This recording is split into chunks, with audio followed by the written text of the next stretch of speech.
হযরতে মূসা আলাইহিস সালাম আল্লাহ পাকের সাথে কথাবার্তা বলতেন।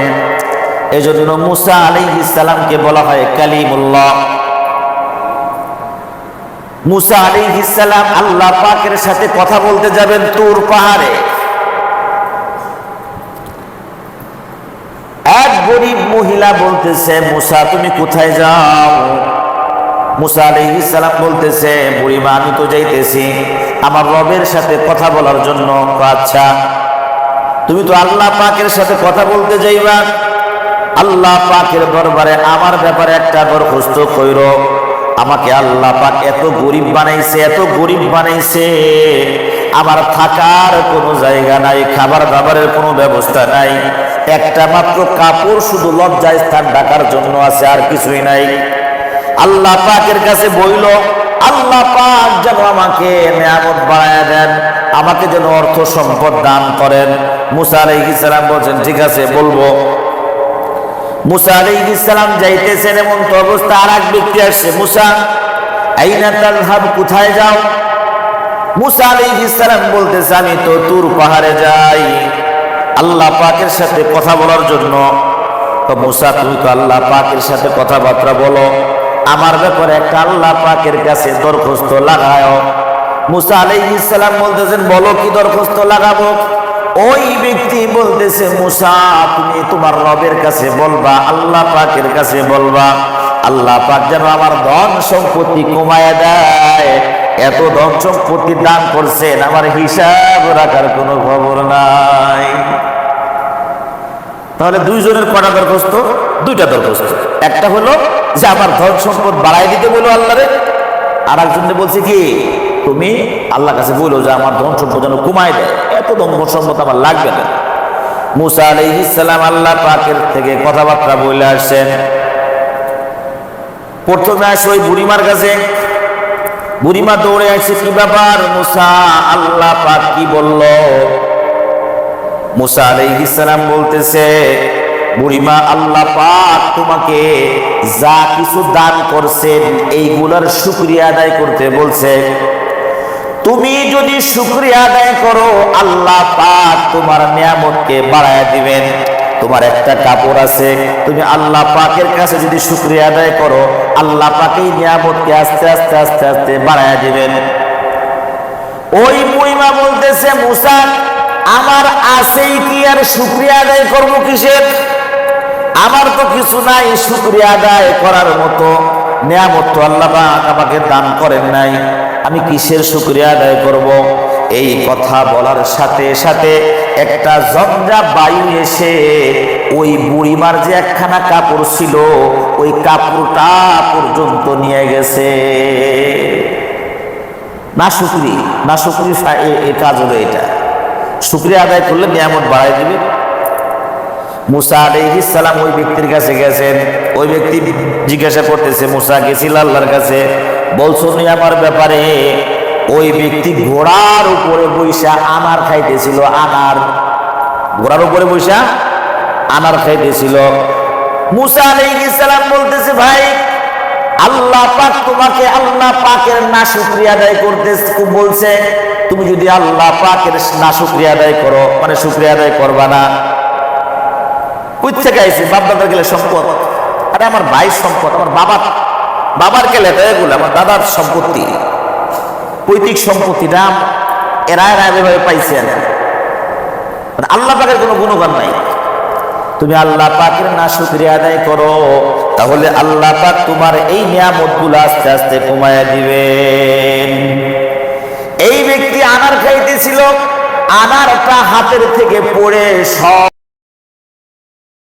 ইল্লাহি মিন শুরুরি আনফুসিনা ওয়া মিন সাইয়্যাতি আমালিনা মান ইয়াহদিহিল্লাহু ফালা মুদিল্লা লাহু ওয়া মান ইউদ্লিলহু ফালা হাদিয়া লাহু ওয়া নাশহাদু আন লা ইলাহা ইল্লাল্লাহু ওয়াহদাহু লা শারীকা লাহু ওয়া ونشهد أن سيدنا وحبيبنا ومولانا محمدا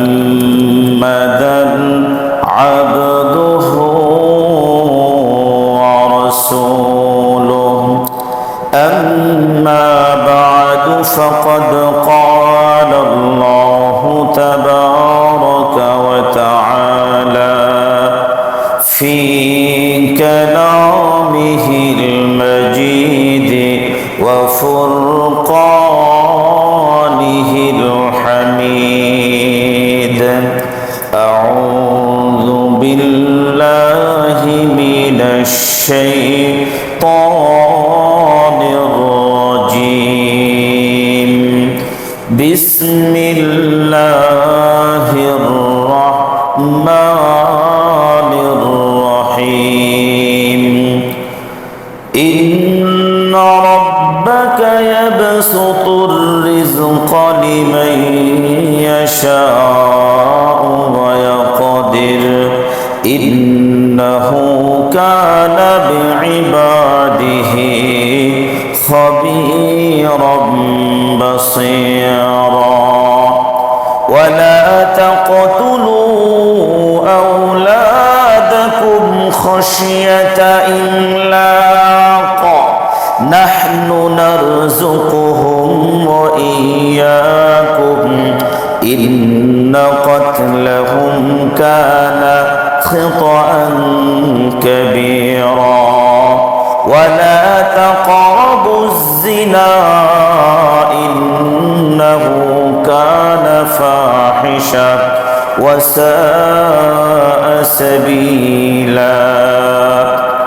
اللهم صل على محمد وعلى آل محمد كما صليت على إبراهيم وعلى آل إبراهيم إنك حميد مجيد اللهم بارك على محمد وعلى آل محمد كما باركت على إبراهيم وعلى آل إبراهيم إنك حميد مجيد আলহামদুলিল্লাহ আল্লাহ পাকের দরবারে বহুত শুকরিয়া যে আল্লাহ রব্বুল আলামিন আমাদেরকে দীর্ঘ 1.5 মাস পরে আবারও কুরআনুল কারীমের আলোচনা করা এবং শোনার জন্য তার ঘর পবিত্র জায়গা মসজিদে এসে বসার তৌফিক দান করেছেন এজন্য শুকরিয়া আদায় করি আলহামদুলিল্লাহ আল্লাহ রব্বুল আলামিন সমস্ত মাখলুকাতের রিজিক দিয়ে থাকেন আল্লাহ পাক যাকে চান বাড়ায়া দেন যাকে চান কমায়া দেন রিজিকের ফয়সালা সব কোথা থেকে হয় আসমান থেকে হয় রিজিকের একটা স্তর হলো খাবার দাবার এবং পান করা বাকি সমস্ত কিছুই তো রিজিকের অন্তর্ভুক্ত আপনার সুস্থ থাকা এই পার্থিব জীবনে আপনার আমার যা কিছু প্রয়োজন সবই রিজিকের মধ্যে বাকি এর মধ্যে একটা জিনিস এরকমও আছে যে খাবার দাবার এবং পানীয় পান করা আমরা রিজিক বলতে এটাই বুঝি যে কি খাবো আর কি খাবো আর কি পান করবো খাবার দাবার এবং পড়া লেবাস পোশাক এটাও কি রিজিক সুস্থ অসুস্থ এটাও কি রিজিক সব কিছুই রিজিকের মধ্যে একটা প্রকার হলো খাবার দাবারের রিজিক আল্লাহ রব্বুল আলামিনের হাতে আল্লাহ রব্বুল আলামিন এটা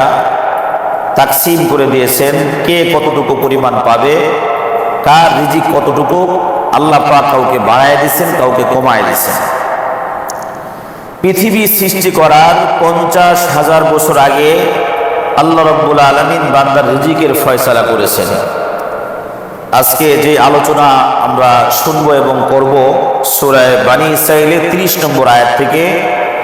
এই 30 নম্বর আয়াতটা এটাও রিজিকের ব্যাপারে আল্লাহ রাব্বুল আলামিন রিজিকের ব্যাপারে আলোচনা করেছে। তা আল্লাহ রাব্বুল আলামিন পৃথিবী বানানোর কত বছর আগে 50,000 বছর আগে। কত বছর? 50,000 বছর আগে আল্লাহ পাক রিজিকের ফয়সালা করছেন। আপনার আমাদের পরবর্তীতে যারা আসবে, পূর্বে যারা গেছে, সবার রিজিক কার হাতে? আল্লাহ পাকের হাতে। আল্লাহ পাক এটা ফয়সালা করছেন কবে? পৃথিবী বানানোর, পৃথিবী সৃষ্টি করার 50,000 বছর আগে। আমরা গাড়িতে উঠি, রেলগাড়িতে উঠি, বিমানে উঠি। এই যে আচ্ছা রেলগাড়ি বুঝলাম যে দুইটা ইয়ার উপর দিয়ে যায়, রডের উপর দিয়ে যায়, চাকা এদিক সেদিক যাওয়ার সম্ভাবনা নাই, নো টেনশন, আমরা যাইতেছি। ড্রাইভার কোথায় বসে, কিভাবে চালায়, আপনি আমি কি চিনি না, জানিও না।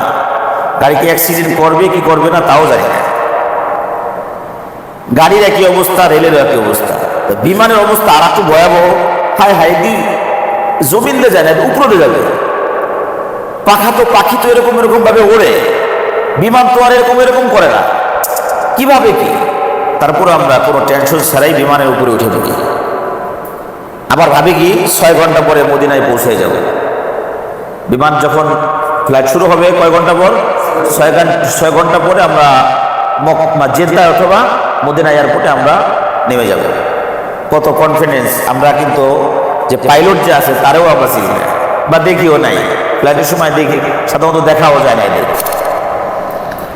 তো এই তাদেরকে চিনি না, জানি না, আমরা টেনশন ছাড়া আমরা চিন্তা করতেছি আমাদের গন্তব্যস্থলে আমরা পৌঁছে যাব।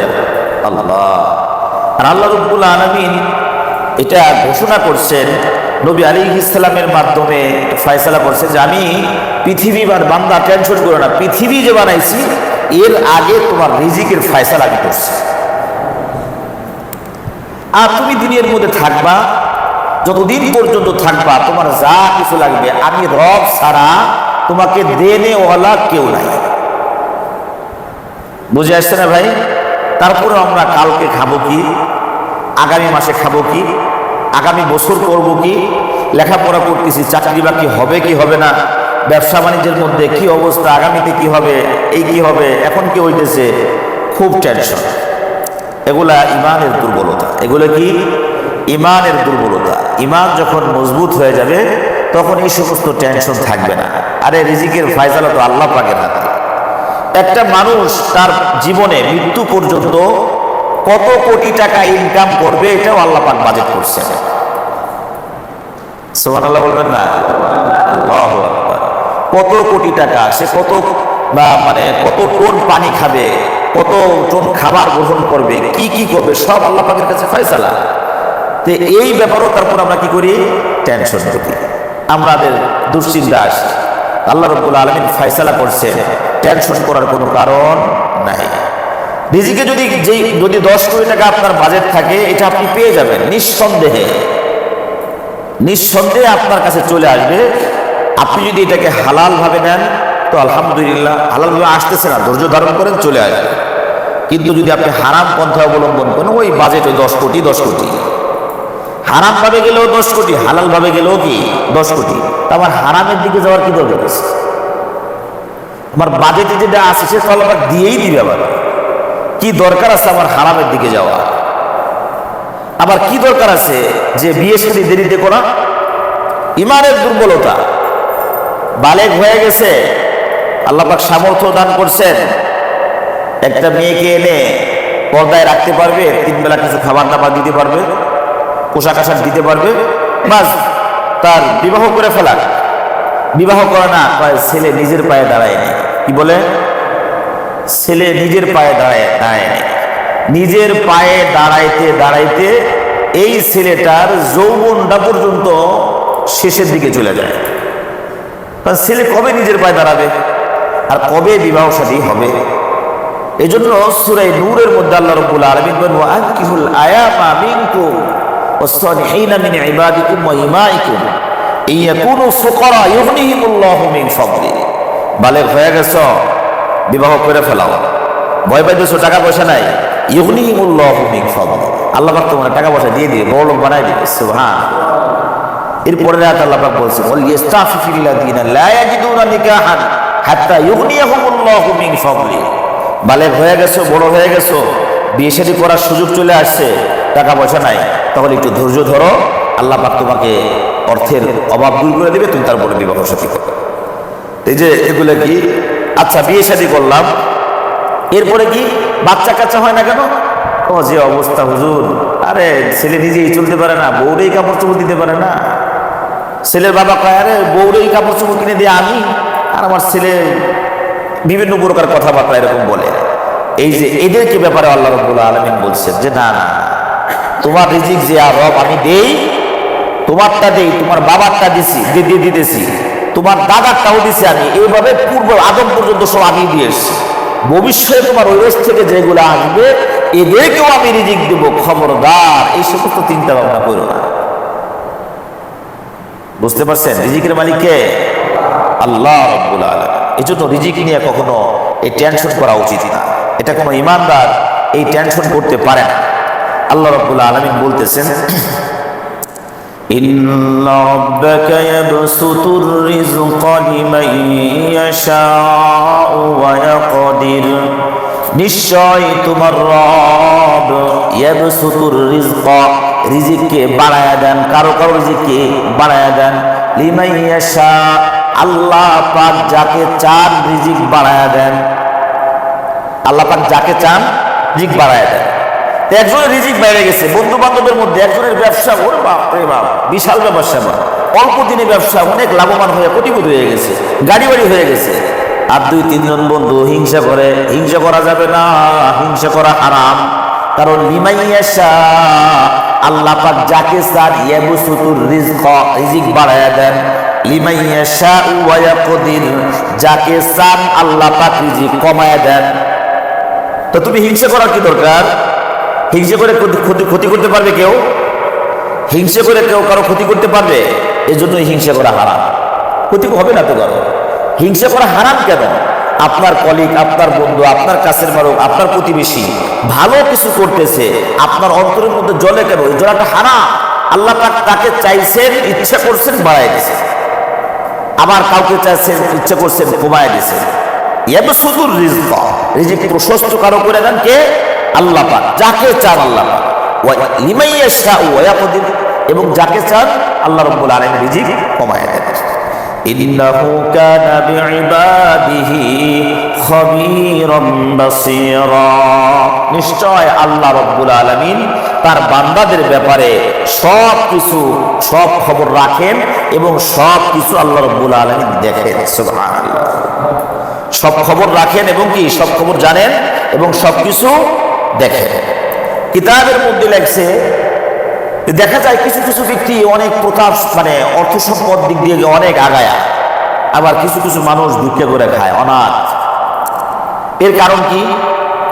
এর কারণ হলো এটা আল্লাহ পাকের একটা হিকমত। এটা কি আল্লাহ পাকের একটা হিকমত। আল্লাহ রাব্বুল আলামিন যেটা জানেন আমরা সেটা জানি না, আল্লাহ পাক যেটা বোঝেন আমরা সেটা কি বুঝি না। আল্লাহ রাব্বুল আলামিন বান্দার কল্যাণেরই ফয়সালা করেন। তো যার কিতাব তাফসীরের কিতাবের মধ্যে লেখছে যে কিছু কিছু মানুষের সম্পদ অনেক বাইরে যেতেছে, এটাও আল্লাহ রাব্বুল আলামিন তার জন্য এটা পরীক্ষা। এটা একটা পরীক্ষা এবং একদিক দিয়ে তার জন্য এটা একটা শাস্তি। কিরকম শাস্তি? যে একজন মানুষের অনেক সম্পদ আছে, সে দান সদকা করে না, সে যাকাত দেয় না, সে গরিবদেরকে দেখাশোনা করে না, এজন্য এই সম্পদগুলো তার জন্য পীড়াদায়ক হবে। কাল কিয়ামতের ময়দানে এই সম্পদগুলো তার বিরুদ্ধে দাঁড়ায় যাবে। এমনকি যাকাত যদি না দেয় এই সম্পদ তো তার গলার মধ্যে বেরিয়ে লাগবে। এই সম্পদগুলোকে গলায়া এরকমভাবে আগুনের যে ঝোল বানানো হবে, ঝোল বানানো হবে, এগুলো তার উপরে ঢালা হবে, এগুলি দাঁত দেওয়া হবে, সাপ বানানো হবে, গলার মধ্যে এরকম বেরিয়ে লাগা, কপালের মধ্যে এরকম ধ্বংসন করতে থাকবে আর বলতে থাকবে আমি তোমার সম্পদ, আমি তোমার মাল। দুনিয়ার মধ্যে সম্পদশালী হওয়া দোষণীয় নয়। ও যেটা বলতেছিলাম ওটা আগে শেষ করি। কিছু মানুষ অনেক সম্পদশালী হয়, এটাও তাদের জন্য একটা পরীক্ষা, কারণ এই আবার তার জন্য একটা নেয়ামত। কেমন? এই সম্পদ যদি তাকে না দেয়া হইতো, দেখা যায় সে এই দিন ধর্ম থেকে দূরে সরে যাবে। এজন্য আল্লাহ রাব্বুল আলামিন তাকে সম্পদ দিচ্ছেন। আবার কিছু কিছু মানুষ অর্থের দিক দিয়ে অনেক নিচে, দিন আনে দিন খায়, একে এতটুকু পরিমাণ দেওয়ার মাকসাদ হলো আল্লাহ রাব্বুল আলামিন বলতেছে যে আমি যদি এই বান্দাকে আরো টাকা পয়সা দেই, অর্থ যদি বাড়ায় দেই, তাহলে আমার এই বান্দা অর্থ পায়া আমাকে বইলা জাহান্নামে যাবে। এই জন্য আমি ওকে অর্থ দেই না। সুবহানাল্লাহ, আল্লাহু আকবার। তাহলে আল্লাহ পাক কত মহাব্বত করেন বান্দাকে, জানিও তো যদি অর্থ দেই, সবকিছু তো আল্লাহ পাক জানেন। আমি যদি ওকে অর্থ দেই, অর্থ বাড়ায় দেই, ওকে যদি কোটিপতি বানাই, তাহলে ও এই কোটি টাকাতে সিনেমা হল তৈরি করবে। ওই কোটি টাকা দেওয়া ওই যে থাইল্যান্ডে যাবে, ও কোটি টাকা দেয় ওই যে আপনার বিশ্বকাপ খেলা দেখতে যাবে, উল্টা পাল্টা কাজ করবে। এই জন্য আমি ওকে সম্পদ দেই না। আল্লাহু আকবার। তাহলে সম্পদ বানানোরও আল্লাহ পাকের হিকমত আছে, আবার কমানোরও হিকমত আল্লাহ পাকের আছে। কেউ কারণ হিংসা করা যাবে না। সম্পদ আল্লাহ পাকের পক্ষ থেকে আসে। আচ্ছা, সম্পদশালী হওয়া দোষণীয় নাকি? না, অদোষণীয়।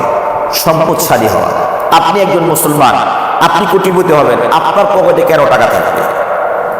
এরকম মন মাইন্ড আছে কিনা? যে একটা হুজুর মানুষ মসজিদের ইমামতি করে, সে নতুন পাঞ্জাবি কেন পরবে? সে নতুন একজোড়া জুতে কেন পরবে?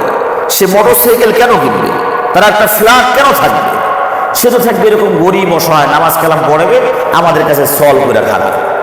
অনেকের মন মাইন্ড এরকম, অনেকের মন মাইন্ড এরকম যে হুজুর মানুষ এরকম কেন করবে? তাদের দুনিয়াদের এত কিসের দরকার? তারা অ্যান্ড্রয়েড সেট কেন চালাবে? ফেসবুক আইডি কেন থাকবে? হোয়াটসঅ্যাপ কেন থাকবে? এইটা থাকবে কেন? ওইটা থাকবে কেন? মানে হুজুর এগুলো সব কি দোষ? হুজুরের টাকা পয়সা থাকাও কি দোষ? হুজুরের একটা ফ্ল্যাট থাকা দোষ কেন? সাহাবায়ে কেরাম রাদিয়াল্লাহু তাআলা আনহুম কি বড় লোক ছিলেন না? উসমান রাদিয়াল্লাহু তাআলা আনহু নামের শেষে কি আছে? উসমান গনি রাদিয়াল্লাহু তাআলা। এই গনি শব্দের অর্থ হলো ধনী। গনি শব্দের অর্থ কি? ধনী। উসমান রাদিয়াল্লাহু তাআলা আনহু ধনী ছিলেন, তো তার নামই হয়েছিল উসমান ধনী রাদিয়াল্লাহু আনহু। তার অর্থ দিয়ে ইসলামের কত কত কাজে সহযোগিতা হয়েছে। যুদ্ধের মধ্যে লক্ষ লক্ষ কোটি কোটি টাকা দান করছেন, উট ঘোড়া দিচ্ছেন, সাহাবাদের খাবার দাবার, মুজাহিদদের খাবার দাবারের ব্যবস্থা করছেন, এই বাগান ওই বাগান বিভিন্ন গরিব মিসকিনকে দিয়ে দিচ্ছেন। একটা মুসলমান, একটা ইমানদার যদি সম্পদশালী হয়, কোটিপতি হয়, এটা ইসলাম ধর্মের জন্য কল্যাণ, ইসলাম ধর্মের জন্য উপকার, মুসলমানদের জন্য উপকার। এই জন্য মুসলমানদের অর্থ সম্পদ হওয়া দোষণীয় না, তবে খেয়াল রাখতে হবে হালাল ভাবে ইনকাম করতে হবে। কি করতে হবে ভাই? হালাল ভাবে ইনকাম। হারাম পন্থায় যাওয়া যাবে না। একটু পানি দিন। হারাম পন্থায় যাওয়া যাবে না, হালাল ভাবে ইনকাম করতে হবে। এবং আত্মীয় স্বজন, পাড়া প্রতিবেশী, পিতা মাতা, বন্ধু বান্ধব সবার হক আদায় করতে হবে। সবাই যদি হক আদায় করা যায়, যদি হিসাব কিতাব করে সুন্দরভাবে যাকাত দেওয়া যায়,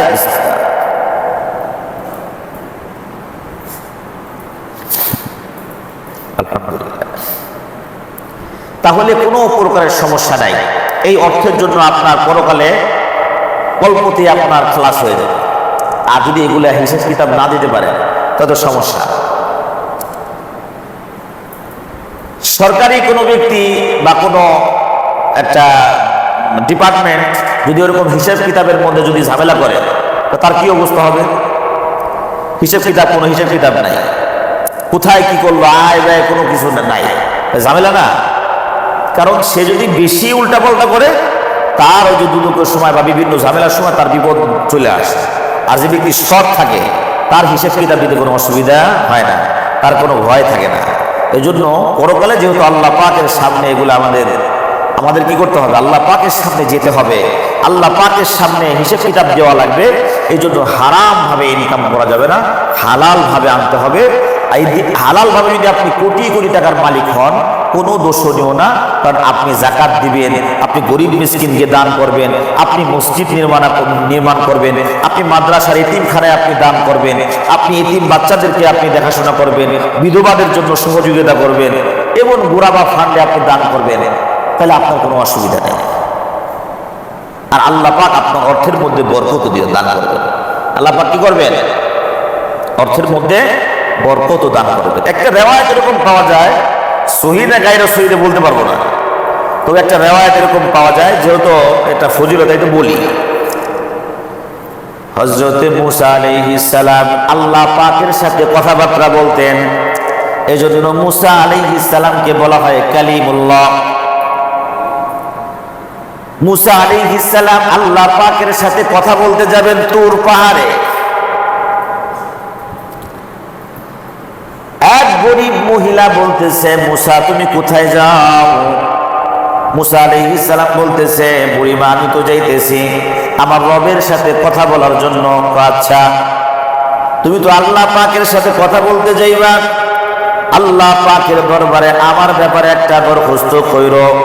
আমাকে আল্লাহ পাক এত গরিব বানাইছে, এত গরিব বানাইছে, আমার থাকার কোনো জায়গা নাই, খাবার দাবারের কোনো ব্যবস্থা নাই, একটা মাত্র কাপড় শুধু লজ্জায় স্থান ঢাকার জন্য আছে, আর কিছুই নাই। আল্লাহ পাকের কাছে বইল, আল্লাহ পাক যেন আমাকে নিয়ামত বাড়ায়া দেন, আমাকে যেন অর্থ সম্পদ দান করেন। মুসা আলাইহিস সালাম বলছেন ঠিক আছে বলবো। মুসা আলাইহিস সালাম যাইতেছেন, এমন তো অবস্থা আর এক ব্যক্তি আসছে, মুসা আইনা তাযহাব, কোথায় যাও? মুসা আলাইহিস সালাম বলতেছে আমি তো তুর পাহাড়ে যাই আল্লাহ পাকের সাথে কথা বলার জন্য। তো মুসা তুমি তো আল্লাহ পাকের সাথে কথাবার্তা বলো, আমার ব্যাপারে একটা আল্লাহ পাকের কাছে দরখাস্ত লাগায়। মুসা আলাইহিস সালাম বলতেছেন বলো কি দরখাস্ত লাগাবো? ওই ব্যক্তি বলতেছে মুসা তুমি তোমার রবের কাছে বলবা, আল্লাহ পাকের কাছে বলবা, আল্লাহ পাক যেন আমার ধন সম্পত্তি কমায় দেয়, এত ধন সম্পত্তি দান করছেন আমার হিসাব রাখার কোনো খবর নাই। তাহলে দুইজনের কটা দরখাস্ত? দুইটা দরখাস্ত। একটা হলো যে আমার ধন সম্পদ বাড়াই দিতে বলো আল্লাহরে, আর একজনে বলছে কি তুমি আল্লাহর কাছে বলো যে আমার ধন সম্পদ যেন কমায় দেয়, এত ধন সম্পদ আমার লাগবে না। মুসা আলাইহিস সালাম আল্লাহ পাকের থেকে কথাবার্তা বলে আসছেন। প্রথমে আসে ওই বুড়িমার কাছে, বুড়িমা দৌড়ে আসছে, কি ব্যাপার মুসা, আল্লাহ পাক কি বলল? মুসা আলাইহিস সালাম বলতেছে বুড়িমা আল্লাহ পাক তোমাকে যা কিছু দান করছেন এইগুলার শুকরিয়া আদায় করতে বলছে। তুমি যদি শুকরিয়া আদায় করো আল্লাহ পাক তোমার নিয়ামতকে বাড়ায় দিবেন। তোমার একটা কাপড় আছে, তুমি আল্লাহ পাকের কাছে যদি শুকরিয়া আদায় করো আল্লাহ পাকই নিয়ামতকে আস্তে আস্তে আস্তে আস্তে বাড়ায় দিবেন। ওই বুড়িমা বলতেছে মুসা আমার আছেই কি, আর শুকরিয়া আদায় করবো কিসের? আমার তো কিছু নাই শুকরিয়া আদায় করার মতো, নিয়ামত তো আল্লাহ পাক আমাকে দান করেন নাই, আমি কিসের শুকরিয়া আদায় করব? এই কথা বলার সাথে সাথে একটা ঝঞ্ঝা বায়ু এসে ওই বুড়িমার যে একখানা কাপড় ছিল ওই কাপড়টা পর্যন্ত নিয়ে গেছে। না শুকরি, না শুকরি এই কাজ হলো এটা। শুকরিয়া আদায় করলে নিয়ামত বাড়াই দিবে। মুসা আলাইহিস সালাম ওই ব্যক্তির কাছে গেছেন, ওই ব্যক্তি জিজ্ঞাসা করতেছে মুসা গেছিল আল্লাহর কাছে, বলছো নি আমার ব্যাপারে? ওই ব্যক্তি ঘোড়ার উপরে বৈশা আনার খাইতেছিল, আনার, ঘোড়ার উপরে বৈশা আনার খাইতেছিল। মুসা আলাইহিস সালাম বলতেছে ভাই আল্লাহ পাক তোমাকে আল্লাহ পাকের নাশুকরিয়া আদায় করতে বলছে, তুমি যদি আল্লাহ পাকের নাশুকরিয়া আদায় করো মানে শুকরিয়া আদায় করবা না। কই থেকে আইছে? বাপ দাদার গেলে সম্পদ, আরে আমার ভাইয়ের সম্পদ, আমার বাবার গেলে এগুলো আমার দাদার সম্পত্তি, পৈতৃক সম্পত্তিটা এরা এভাবে পাইছে। আর আল্লাহ পাকের কোনো গুণগান নাই। তুমি আল্লাহ পাকের নাশুকরিয়া আদায় করো তাহলে আল্লাহ পাক তোমার এই নিয়ামতগুলো আস্তে আস্তে কমায়া দিবেন। এই ব্যক্তি আনার খাইতেছিল, আনারটা হাতের থেকে পড়ে সব কিছু স্বর্ণ অলংকারে পরিণত হয়ে গেছে। সুবহানাল্লাহ। এই ব্যক্তি বলতেছে আমি আল্লাহ পাকের নাফরমানি করতে পারবো না, না শুকরিয়া আদায় করতে পারবো না। সুবহানাল্লাহ, আলহামদুলিল্লাহ, আল্লাহ পাক আমাকে যা দিয়েছেন আমার কোনো যোগ্যতায় দেয় নাই, আমাকে যোগ্যতা ছাড়া আল্লাহ পাক দয়া করে এগুলো দান করছেন। এই শুকরিয়া আদায় করার সাথে সাথে আল্লাহ পাক আরো নিয়ামত বাড়ায় দিয়েছে। শুকরিয়া আদায় করার সাথে সাথে কি আল্লাহ পাক নিয়ামত বাড়ায় দিয়েছে। এই জন্য নিয়ামত যদি না শুকরিয়া হয় তাহলে তো খবর আছে, তখন পরকালে কারুন আর হামানদের সাথে আপনার হাসর নাসর হবে। যে ব্যক্তির এরকম কারণ এত সম্পদের মালিক ছিল, এত সম্পদের মালিক ছিল, বিশাল বড় শক্তিশালী একটা দল তার গোডাউনের চাবি বহন করতো, এত সম্পদের মালিক ছিল। কিন্তু এই ব্যক্তি আল্লাহ পাকের নাফরমান ছিল। কি ছিল? নাফরমান ছিল। আল্লাহ পাকের শুকরিয়া আদায় করতো না, আল্লাহ পাকের রাস্তায় খরচ করতো না, দান সদকা করতো না।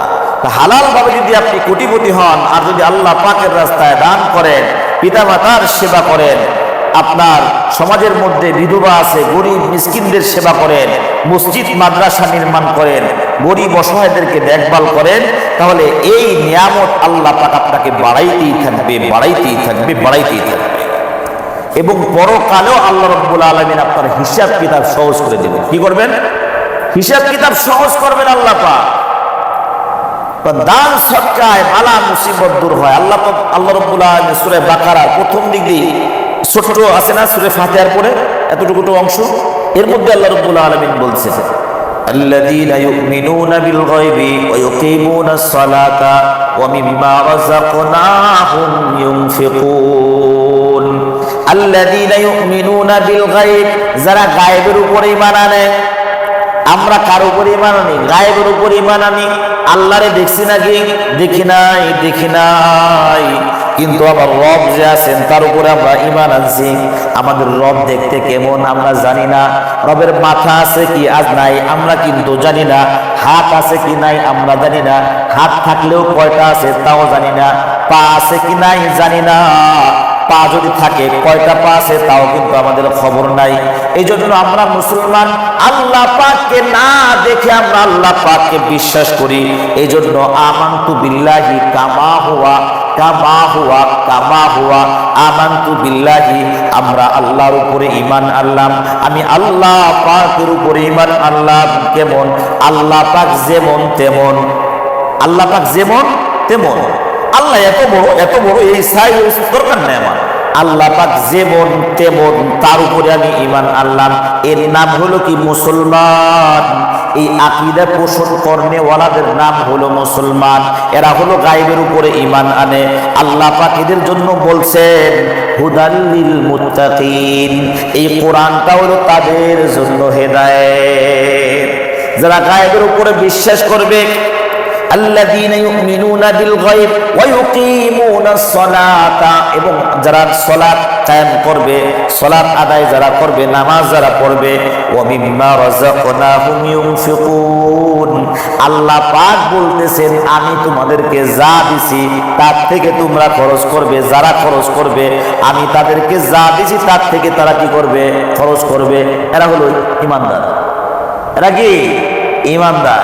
তাহলে সালাত নামাজ পড়তে হবে, সাথে সাথে আল্লাহ পাক যে সম্পদ দিয়েছে এর থেকে কি করতে হবে? খরচ করতে হবে, এর থেকে খরচ করতে হবে। এই জন্য যদি আপনার হালাল ভাবে আপনি কোটিপতি হন, সম্পদশালী হন, কোনো প্রকারের অসুবিধা নেই, কোনো প্রকার কি নাই, সমস্যা নাই। আপনার এই সম্পদ দিয়ে মুসলমান উপকৃত হবে। আজকে এটা হওয়ার দরকার ছিল আমাদের, কিন্তু আমাদের মধ্যে এই নিয়মটা জারি নাই। এটা খ্রিস্টানদের মধ্যে আছে, ইহুদিদের মধ্যে আছে, নাসারাদের মধ্যে আছে। খ্রিস্টান না, এদের যদি মনে করেন অটোমেটিক এদের যে অর্থ সম্পদ আছে ব্যাংকের থেকে সিস্টেম করা যে এই ব্যক্তি যদি মারা যায় তাহলে এর সম্পত্তি অটো গির্জায় চলে যাবে। আমি একজন ব্যক্তি গার্মেন্টসের এক ভাইয়ের সাথে আমি নিজে কথা বলছি, সে কানাডা, বিশাল স্বাস্থ্যের অধিকারী, বিয়ে করছে পাকিস্তান। এই ব্যক্তি যে অনেক টাকার পয়সার মালিক, তো এই ভাইয়ের সাথে যে দোবাসী থাকে না, তো বলতেছে তুমি এরকম দান ফান করো, আমার এগুলো দান সবই করা। কি করা? এত সম্পদশালী, তুমি মারা ফেরা গেলে কি অবস্থা হবে? সবই করা। কিভাবে করা? তো আমি মারা গেলে আমার সব সম্পত্তি অটোমেটিক আমাদের ধর্মের মানে গুরুদের কাছে চলে যাবে, গির্জায় চলে যাবে। আর মুসলমান এরকম করছি, কেউ করে শুনছেন? আল্লাহ মাফ করো। মারামারি, হানাহানি, ভাই ভাইদের মধ্যে মারামারি, জায়গা নিয়ে খুনাখুনি পর্যন্ত হয়ে যেতেছে। আবার বাপ মারা গেছে, সম্পত্তি বন্টন না করে কবর দিবে না সন্তানরা। কি অবস্থা! এইগুলো থাকার দরকার ছিল কি আমাদের মধ্যে? আজকে ইহুদিরা সব এক, রসুনের মতো একেবারে সব এক। আপনাকে আমাকে খাওয়ায় আমাদের থেকে ব্যবসা করে টাকা নিয়ে আমাদেরকে হত্যার জন্য অস্ত্র বানাই দিয়েছে। ওই আমাদের এরকম কোনো উদ্যোগ আছে? আমাদের বিপক্ষের লোকদেরকে সাথে যুদ্ধ করা তো প্রশ্নই আমরা চিন্তা ভাবনাই করি না। বাকি আমার এক মুসলমান ভাইকে উপকার করা, এদেরকে একবেলা খাবার দেওয়া, এই চিন্তা শিখিয়ে তো অনেকের নেই। এদেরকে একটু সহযোগিতা করা, যে আমি ব্যবসা করতেছি, এখান থেকে একটু লভ্যাংশ আমি এই এলাকার যে এতিমখানা আছে এতিমখানায় দিব, আমি অথবা বিধবা যারা আছে আমি একটা করে সেলাই মেশিন কিনে দিই, অথবা যারা মুরব্বী আছে হাঁটতে বসতে পারেন এদেরকে একটা ওয়েট মেশিন কিনে দিই, এরা বসে বসে বাস এগুলো করুক, একটা চায়ের দোকান দিয়ে দিই, একটা ভ্যান রিক্সা কিনে দিই। এরকম চিন্তা ভাবনা নাই তো। কিন্তু অমুসলিমদের আছে, যারা অমুসলিম তাদের মধ্যে এটা আছে। তারা একজন বিপদে বলে আরেকজন সহযোগিতা করে, এবং সবাই একভাবে টাকা জমায়া মুসলমান অন্য অন্য ধর্মের মানুষদেরকে হত্যা করার জন্য কিভাবে করা যাবে, আর তাদের ওই ধর্মটা কিভাবে উপরে উঠবে, এই ফিকির তাদের আছে। আমাদের মধ্যে এটা নাই। খালি মারামারি আর হানাহানি, কাটাকাটি, লোভ লালসায় আমাদের অবস্থা খারাপ হয়ে গেছে। এই জন্য ভাই এগুলো নিয়ে আসলে লাভ নাই। উপর থেকে ফায়সালা, যদি আপনার এরকম ভাবে অর্থ সম্পদ এরকম হয়, তাহলে মুসলমানরা যদি এরকম টাকা পয়সা বেশি হয়, তাহলে মুসলমানরা উপকৃত হবে। বর্তমান জামানায় সৌদি আরবের মতো যদি এরকম হয়ে যায়, এরা যখন খাবার দাবার খায়, বিশাল বড় বড় একটা দুম্বা আনাম যখন খাইতে বসতেছে, উট খাইতে বসতেছে, ওদিক দিয়ে ফিলিস্তিনের মুসলমানরা ঘাস খাইতেছে। সৌদি আরব বলেন, আরব আমিরাত বলেন, এরা যে খাবার বলে খাচ্ছে, বিশাল বড় খানজা, ইউটিউবের মধ্যে দেখা যায় বিভিন্ন প্রকারের যখন এরা অনুষ্ঠান করতেছে, খাবার অল্প খায়, প্রচুর পরিমাণের অপচয় করে। মুসলমান আজকে ইহুদিরা যদি কোনো ব্যক্তিরা না খায়া থাকে, অন্য ইহুদিদের ঘুম হারাম হয়ে যায়, এর কিভাবে স্বাবলম্বী করা যায়? কই আজকে মুসলমানরা কোথায়? এই যে এত একটা উট নিয়ে খাইতে বসছে, যে একটু একটু চিমটায় খাইতেছে, বাকিগুলো সব ফেলাই দিচ্ছে, নষ্ট হচ্ছে, অপচয় করতেছে, ইসরাফ করতেছে। আর ইসরাফ করা হলে স্পষ্ট কোরআনুল কারীমের মধ্যে শয়তানের ভাই, যারা খাবার নষ্ট করে, অপচয় করে। হাদিসের মধ্যে আসে, তুমি যদি এই কি বলে নদীর মধ্যে তুমি অজু করো, তারপরে তুমি তিনবারের জায়গায় 4 বার করতে পারবা না, এটা অপচয়। সেখানে কোথায় মুসলমান? হাদিসের মধ্যে আসছে যে সারা বিশ্বের সমস্ত মুসলমানরা ভাই ভাই, এক দেহ এক প্রাণ, এভাবে থাকবে। যেরকম পায়ের মধ্যে আঘাত লাগলে আপনার চোখ দিয়ে পানি আসে, তাই না? এক অঙ্গে ব্যথা লাগলে সারাটা দেহ ব্যথা করে থাকে, কেন? এরকম সারা বিশ্বের মধ্যে মুসলমানরা যেখানেই কষ্টে আসে তাদের কষ্ট দুঃখ দেখলে আপনার মধ্যে যদি বেদনা তৈরি না হয়, আপনার মধ্যে যদি মায়া মুহাব্বত না লাগে, আপনার দিলটা যদি এরকম নরম না হয়, তাদের যদি ব্যথা না লাগে, আপনি তো মুসলমানই হইতে পারেন। এরা ঘাস খাইতেছে, ছোট্ট ছোট্ট শিশু ঘাস খায়, চাপায় এরকম উঠে ঘাস খাইতেছে। আমাদের বাংলাদেশের থেকেও আলহামদুলিল্লাহ, যে আমাদের এক ছোট ভাই ইমরান হুসাইন পিসপ, ওদের একটা সংগঠনের নাম, এর থেকে আলহামদুলিল্লাহ এরা ছোট্ট একটা সংগঠন, এরাও আলহামদুলিল্লাহ সে ফিলিস্তিনের মতো জায়গার মধ্যে এদের এই খাবার দাবারের একটা হাদিয়া ওখানে পৌঁছে গেছে। সুবহানাল্লাহ, এটা আমরা বাংলাদেশের সন্তান। এই যে 12 নম্বর থেকে ডিবলোকে তারা একটা প্রতিষ্ঠান কৃষক, এটা আলহামদুলিল্লাহ তাদের এরকম উদ্যোগে ফিলিস্তিন চলে গেছে। ছোট্ট একটা, আমার থেকে বয়সেও ছোট, ছোট্ট একটা মানুষ, সংগঠনটাও ছোট, তার কি উদ্যোগে বাংলাদেশের মধ্যে যেখানেই ঝামেলা করে, যেখানেই আপনার মনে করেন যে মানে ত্রাণ লাগবে দৌড়ে চলে যায়, বন্যা প্রতিদিন দৌড়ে চলে যেতেছে, যেখানে আপনার ঘূর্ণিঝড়ে সব বিধ্বস্ত হয়ে গেছে সেখানে দৌড়ে যাচ্ছে, যেখানে মানুষ বিপদে পড়ে যেতেছে সেখানেও এই সব চলে যেতেছে। ছোট্ট একটা সংগঠন ঈদের দিন ফজরের নামাজের পরে নামাজের আগে 2 থেকে 2,500 লোকের যারা পথযাত্রী আছে, পথে যারা চলে ফেলার, তাদের থাকা খাবার কোনো ব্যবস্থা নাই, এদেরকে বিরিয়ানি, এদেরকে পানি, একটা শরবত, একটা পায়েসের প্যাকেট তাদের প্রত্যেকের হাতে হাতে তুলে দিচ্ছে। ছোট্ট ছোট্ট বাচ্চাদের জন্য কাপড়ের ব্যবস্থা করতেছে। যে আমাদের বাংলাদেশের সন্তান, এগুলা বলার মাকসাদ হইল আবার এই যে এদিকে আপনার উত্তরবঙ্গের দিকে এরকম ভাবে হাজার হাজার মানুষের এরকম উপকার করে যেতেছে। শীতের দিনে কম্বল, কারো টিউবওয়েল বসাই দিচ্ছে, কারো ঘর বানায় দিচ্ছে, বিভিন্ন প্রকারের সহযোগিতা তারা করে আসতেছে। আলহামদুলিল্লাহ। এরকম যদি অল্প বয়সের একটা ছেলে, তার সংগঠনটাও ছোট, ওরকম বড় না, এই ছেলেটা যদি এরকম উদ্যোগ নিয়ে কাজ করতে পারে, মুসলমানদের পাশে দাঁড়াইতে পারে, বাংলাদেশে যেখানে ঝামেলা হয় সেখানেই দৌড়ে যায়। এমনকি তার সংগঠন থেকে একটা গিফট হাদিয়াগুলো গাজায় পৌঁছে গেছে। আর আপনি সৌদি আরবের বড় কোটিপতি একজন ব্যক্তি রোজা রাখতেছেন, ইফতারের সময় ওরে বিশাল খাবার দাবার আয়োজন, লোকজন কয়জন, এইরকম বলবে যে কড়াই, সসপ্যানের মতো ছোট ছোট সসপ্যান, রান্না দেখলে আমাদের তো খাইতে মন চায়, জিহ্বায় জল চলে আসে, পানি চলে আসে, যে খাবার ওরা আয়োজন করে। আর ওদিক দিয়ে ফিলিস্তিনের মুসলমানরা, আহা, এরা ঘাস খাইতেছে, খাবার দাবার পাইতেছে না, থাকার জায়গা নাই। বাবা শহীদ হয়েছে, মা শহীদ হয়ে গেছে, ভাই বোন শহীদ হয়ে গেছে, ছোট্ট একটা শিশু আছে, হাসপাতাল ভর্তি, জায়গা নাই হাসপাতালে। ওদের কি একটু কথা মনে পড়ে না? এদের জন্য দিলের মধ্যে একটু দুঃখ কষ্ট লাগে না? আল্লাহ, খালি খাবার আর খাবার, পোশাক আর পোশাক, ভিআইপি গাড়ি, ভিআইপি মানে বাড়ি, ভিআইপি গাড়ি, আবার 2-3টে করে বিয়ে করো, মাস্তি করে চলো, আর দুধ বেড়াকা খালি খাবার দাবার খাও। এটার নাম মুসলমান?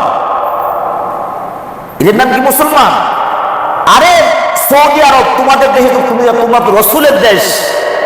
সৌদি আরবে নবী আলাইহিস সালামের দেশ না? উসমান রাদিয়াল্লাহু তাআলা আনহুর দেশ না ওটা? ওমর ফারুক রাদিয়াল্লাহু তাআলা আনহুর দেশ, আলী রাদিয়াল্লাহু তাআলা আনহুর দেশ, সিদ্দিক আকবর আবু বকর সিদ্দিকের বাড়ি সে মক্কায়। তোমরা সেই দেশের মানুষ যে খলিফাতুল মুসলিমিন ওমর রাদিয়াল্লাহু তাআলা আনহু আলাদা কিছু খাবে, বা ঈদের বাচ্চাদের কাপড় চোপড় কিনবে, বা একটু ফিরনি রান্না করবে, এজন্য বিবি বলছে যে এদেরকে একটু ব্যবস্থা করো খাবার দাবারের বা পোশাক আশাকের, এরকম একটা হাদিস আছে, ব্যবস্থা করো। আমার তো ওরকম নাই, যতটুকু বাইতুল মাল থেকে পাই ওটা তো ওর দ্বারা আলাদা কিছু করা যাবে না। তো বিবি পরামর্শ দিচ্ছে, ঠিক আছে ইয়া থেকে, সরকারি কোষাগার থেকে একটু অ্যাডভান্স, 1 মাসের অ্যাডভান্স নিয়ে এসো। আল্লাহু আকবার। তা খাদ্যমন্ত্রীর কাছে চিঠি করাইছে যে আমাকে আমার বাচ্চা কাচ্চার জন্য এই করবো, তো আমাকে 1 মাসের ভাতা অগ্রিম দেওয়া হোক। ওই ব্যক্তি চিঠির উল্টা পিঠে লিখে দিছে যে আমিরুল মুমিনিন, আগামী মাস যে আপনি বেঁচে থাকবেন এটার নিশ্চয়তাকে আপনি দিতে পারবেন? আর যদিও বাইচে থাকেন, এই আল্লাহ নবীর সাহাবীরা আপনাকে আমির মানবে কি মানবে না, এটাও কি নিশ্চয়তা দিতে পারবেন? যদি দিতে পারেন সেক্ষেত্রে আমি 1 মাসের অগ্রিম ভাতা আপনাকে দিয়ে দেব, অন্যথায় হবে না। কে? খলিফাতুল মুসলিমিন হযরত ওমর রাদিয়াল্লাহু তাআলা আনহুর ঘটনা এটা। ওমর রাদিয়াল্লাহু তাআলা চিঠিতে পায়া অজরে কাঁদলেন যে না, আমার এমন যদি মানে একজন আল্লাহর নবীর সাহাবী, এরা যদি অর্থমন্ত্রী থাকে তাহলে ঠিক আছে, তাহলে কি সব ঠিকঠাকভাবে চলতেছে? আমি ওমরও ঠিক আছি, আমি ওমর কি আছি? ঠিক আছি। হযরত ওমর রাদিয়াল্লাহু তাআলা আনহু, হযরত ওমর রাদিয়াল্লাহু তাআলা আনহু বলতেছেন খুতবার মধ্যে, আমার মতো ওমর যদি এই লাইন থেকে সরে যায়, এই লাইন থেকে সরে যায়, তোমরা কি করবা? আমাকে অনুসরণ করবা? আমি রাসূলের তরিকা থেকে যদি সরে যাই আমাকে অনুসরণ করবা না কি করবা? এই দরজার কাছ থেকে একজন সাহাবী তলোয়ারের খাপ থেকে তলোয়ার খুলে বলতেছে, ওমর তখন এই তলোয়ারই তোমার ফায়সালা করবে। তখন ওমর রাদিয়াল্লাহু তাআলা বলছেন যে বাস ঠিক আছে, আলহামদুলিল্লাহ, বোঝা গেছে যে আমার মতো ওমরেরও 19-20 করার কোনো সুযোগ নাই। যে ওমর রাস্তা দিয়ে হাঁটলে শয়তান হাঁটে না, যে ওমর রাদিয়াল্লাহু তাআলা নবী আলাইহিস সালামের কাছে, নবী আলাইহিস সালাম একবার বসে আছেন, নবী আলাইহিস সালামের কাছে কুরাইশি বংশের নবী আলাইহিস সালামের বিবিগণ এবং কুরাইশি সম্ভ্রান্ত পরিবারের মেয়ে মহিলারা ওখানে বসেছিলেন। তো ওমর রাদিয়াল্লাহু তাআলা আসতেছেন, অনুমতি চাইছেন। তো ওমরের আওয়াজ শুই না সব মহিলারা দৌড়ে পর্দার আড়ালে চলে গেছে, মহিলারা দৌড়ে পর্দার আড়ালে চলে গেছে। তো নবী আলী যখন আসছে, ওমর যখন নবী আলাইহিস সালাম অনুমতি দিলেন, ওমর রাদিয়াল্লাহু তাআলা আসলেন। আসার পরে নবী আলাইহিস সালাম দেখতেছেন হাসতেছেন, মিষ্টি মিষ্টি হাসতেছেন। আল্লাহু আকবার। ওমর রাদিয়াল্লাহু তাআলা নবী আলাইহিস সালামকে কত মহব্বত করেন, কত ভালোবাসেন। ভালোবাসার মানুষ যদি সুখে থাকে তাহলে যে ভালোবাসে তার অনেক ভালো লাগে, তার কি অনেক ভালো লাগে। ভালোবাসার মানুষের মুখ যদি মলিন থাকে, চোখ দিয়ে যদি অশ্রু ঝরে, যে ভালোবাসে তার দিলের মধ্যে আঘাত লাগে। তো ওমর রাদিয়াল্লাহু তাআলা নবী আলাইহিস সালামকে মুহাব্বত করতেন, ভালোবাসতেন। নবী আলাইহিস সালামকে এই হাস্যজ্জ্বল অবস্থায় দেখে ওমর রাদিয়াল্লাহু তাআলা বলতেছেন, ইয়া রাসূলুল্লাহ, যে আল্লাহ রাব্বুল আলামিন আপনাকে সবসময় এরকম হাস্যজ্জ্বল অবস্থায় রাখুন, আল্লাহ পাক যেন আপনাকে এভাবেই রাখে। এভাবে দেখে আমার অন্তরটা মানে অন্তরের প্রশান্তি চলে আসে। আল্লাহু আকবার। তখন নবী আলাইহিস সালাম বলছেন, ওমর তুমি যে আসতেছো, তোমার কণ্ঠ শুই না এই মহিলারা এগুলো ছিল, তো সবাই চলে গেছে, পালাইছে, তোমাকে কথা শুনে তো পালাইছে সবাই, তোমাকে সবাই ধরায়, ভয় পায়। তখন নবী আলাইহিস সালাম বলছেন, এই হাদিসের মধ্যে, এই লম্বা হাদিসের মধ্যেই নবী আলাইহিস সালাম বলছেন, ওমর যে রাস্তা দিয়ে তুমি হাঁটো ওই রাস্তা শয়তানও ভয়তে হাঁটে না। ওই ওমরের দেশ কোথায়? সৌদি আরবে। নবী আলাইহিস সালামের দেশ কোথায়? সৌদি আরবে। নবী আলাইহিস সালামকে বলছিলেন, এইগুলা এত কষ্ট করার কি দরকার আছে ইয়া রাসূলুল্লাহ? দরকার নাই, আপনি চাইলে এটা সোনায় পরিণত হয়ে যাবে, এত কষ্ট কিসের? নবী আলাইহিস সালাম করেন নাই। নবী আলাইহিস সালাম করেন নাই যে না না না, আমার যখন আল্লাহ পাক কিছু নিয়ামত দেবেন আমি খাবো, শুকরিয়া আদায় করবো, যখন থাকবে না তখন ধৈর্য ধারণ করবো, আমি সবর করব। ওই নবীর দেশ ছিল সৌদি আরব। হয়তো ইউসুফ আলাইহিস সালাম কি করছেন, তিনি যখন অর্থমন্ত্রী হলেন তিনিও অল্প খাবার খাইতেন, একবেলা খাইতেন, দুই বেলা না খাইয়া থাকতেন। ওই দেশে যে বাদশা ছিল তাকেই অবস্থান করছে। সবাই বলছে, কি ব্যাপার, আপনার দায়িত্ব খাদ্যমন্ত্রী, আপনি ইচ্ছে করলে তো আপনিও তো একটু ভালো খাবার খান, আপনি একটু বেশি খান বা আপনি একটু ভালো খান, যে মানে যে প্রাইম মিনিস্টার আছে একে একটু ভালো মন্দ খাবার দেন। ইউসুফ আলাইহিস সালাম বলছে যে না না না, যদি আমি পেট ভরে খায়া ঘুমাই আর বাদশাহ যদি পেট ভরে খায়া ঘুমায়, তা যারা এক বেলা খাইতেছে এদের দুঃখ কষ্টটা আমরা বুঝবো না। এদের দুঃখ কষ্টটা বোঝার জন্য, মনে রাখার জন্য আমি এক বেলা খাই, বাদশাকে এক বেলা খাইতে দিই। আমরা তো সেই মুসলমান, আমরা তো ওমর রাদিয়াল্লাহু তাআলার উত্তরসূরি, হযরত ইউসুফ আলাইহিস সালামের উত্তরসূরি। কোথায় গেল? কই খানজা বলে যে খাইতে বসতেছেন 2-3 জন, একটু একটু খায় সব নষ্ট করতেছেন। ওই নষ্ট খাবারগুলো যদি ফিলিস্তিনে দেওয়া হয়তো ফিলিস্তিনের পোলাপান খায়া সব খায়া মনে করেন যে ওরা নাদুস হয়ে যাবে, খায়াও শেষ করতে পারবে না, এত খাবার অপচয় করে। অপচয় না করলো, আচ্ছা অপচয় না করলো, বুঝলাম যে হুজুর অপচয় করে খায়, এরা খাবার পর অন্যজনে খায়, ঠিক আছে, তুমি যেরকম গলা পর্যন্ত যে খাইতেছো, ফিলিস্তিনের কথা একটু মনে পড়ে না? ওখানে একটু পাঠাও না, ওখানে একটু দেখো না। এই সম্পদশালী হয়ে লাভ কি? এরকম বাদশা হয়ে লাভ কি?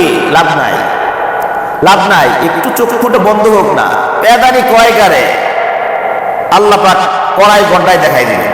কবর থেকেই শুরু। যদি কোনো ব্যক্তি জান্নাতি হয় কবর থেকেই তার নাজ নিয়ামত শুরু, কোনো ব্যক্তি জাহান্নামী হইলে কবর থেকেই তার জন্য মানে এই আযাব শুরু। সূরা নাবার মধ্যে আছে প্রথম ঘাটি হলো কি? কবর থেকেই শুরু হবে। এত সোজা না। যাই হোক, অনেক কিছু বলে ফেললাম। যে মুসলমান যদি এরকম সম্পদশালী হয়, কোটিপতি হয়, সেক্ষেত্রে মুসলমানদের জন্য এটা কি ভালো? এটা কি ভালো? ওরকম ভালো সৌদি আরবের মতো ভালো? ওরকম ভালো ভালো দরকার নেই। যে ব্যক্তি উসমান রাদিয়াল্লাহু তাআলা আনহু মতো যদি করতে পারবে, সাহায্য সহযোগিতা করতে পারবে, বাস এই ব্যক্তির উপর আল্লাহ পাক সন্তুষ্ট হবে। যে ব্যক্তি সাদকা করে, দান করে, হাদিসের মধ্যে আসে এই ব্যক্তি হলো লৌহ বর্ম পরা দুই ব্যক্তির মতো। কি পরার মতো? লৌহ বর্ম, একদম পুরা লোহার শিকলের মতো এরকম একটা পোশাক, যুদ্ধের পোশাক আছে না, এরকম লৌহ বর্মে লেগেছে কিতাবের মধ্যে, লৌহ বর্ম মতো পোশাক। যে ব্যক্তি দান করলো, এই ব্যক্তির লৌহ বর্মটা আস্তে আস্তে ঢিলা হয় আর ওর শরীরটা রিল্যাক্স হয়, রিল্যাক্সে নড়াচড়া করতে পারে।